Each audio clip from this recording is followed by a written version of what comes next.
Hello, guys. Okay, for today, we'll discuss more on using filters in Excel. So, anytime you'd like to hide rows within a list, such as this one we see, and focus on just the rows of most importance for the moment, you can use a feature called filter. And it's really widely used and relatively straightforward and easy, as you will find out soon. So we got a list here in this worksheet called filter. And then the filter option can be found in on from the home tab under sort and filter. And there you have it. You could start there.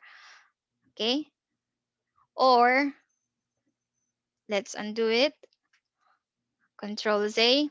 And then under another option is go to the data tab and select the filter option just near the center. Now, before doing this, you want to make sure that the list you're working with has no empty rows or columns within it. No, click anywhere within the list and then click activate filter. And then what happens is for each of the fields or column headings, we see filter arrows at the top, as you can see, of each column. I'm only interested, for example, in looking at full-time people here. So that's dependent on this column right here, column D, no? Hence, I will click this arrow just beside status. And this is a text field, by the way. And notice as we slide down, we see the term text filters. And you probably could use some of this at different times in the future. In this example, all we want to do really is to make sure that only full time has a check on it. So how do we go about that? We first we can auto deselect all and select full time and then click OK. So the lower left corner tells us out of the 741 records, there are 393 records that match this filter. Now, sometimes you want to do filtering on multiple columns, and that's okay. For example, of all of these full-time people here, suppose we only want to focus on those who have a job rating of 5. Okay, so that refers to column I labeled job rating. Now, that's a number filter. So we could click the arrow just beside it. At different times, we could see this is a number filter just looking at this portion right here. And at different times, we might need to use any one of this.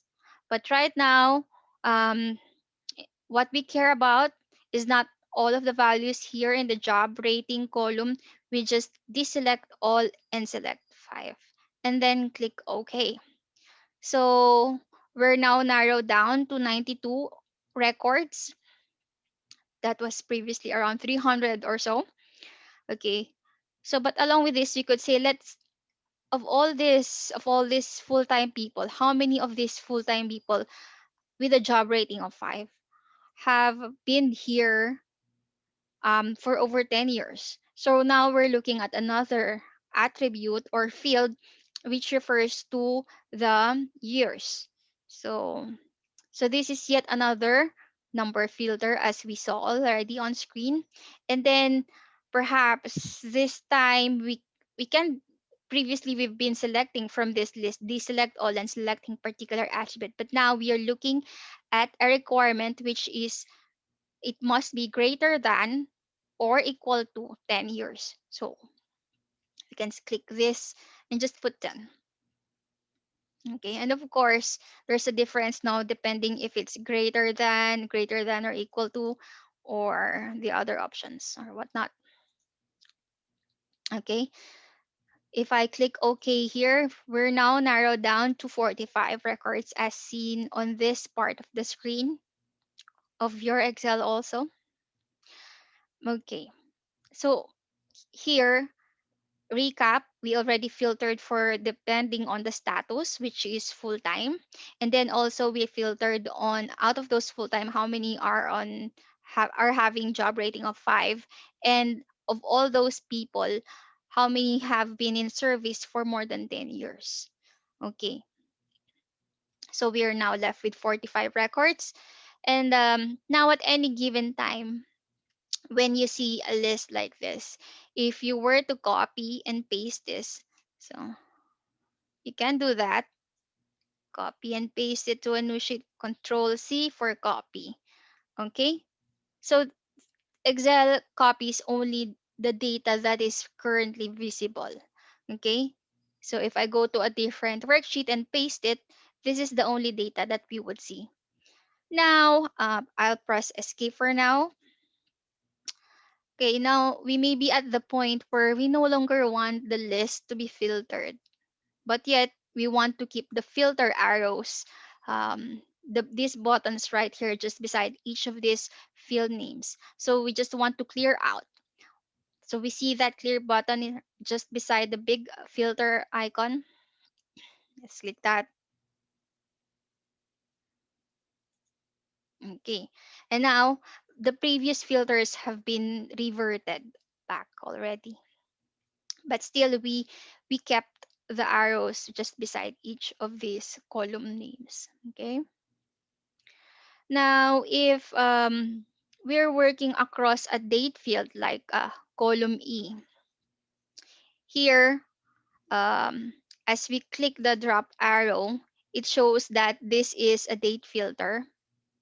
Now, suppose this list has historical data of transaction type nature, and that we might want to view yesterday's data, last week's data, last month, probably last quarter or last year. So there are many selections here. Now, all the way down to the bottom, all the dates in the period. If we want to make this a little list here of all the people having an anniversary month of, for example, April, I click that, and there you have it. Here are all the people hired in the month of April. Now it's 49 of 741 records that were filtered.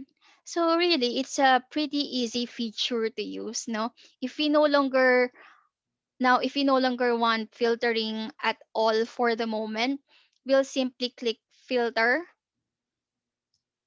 and any filtering that's in place immediately disappears alongside with the filter arrows at the top of each uh, column values. No?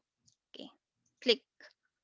And there you have it. It's all gone. All the arrows are gone. So different times you want to hide the rows, you don't want to see, the filter feature gets us there quickly.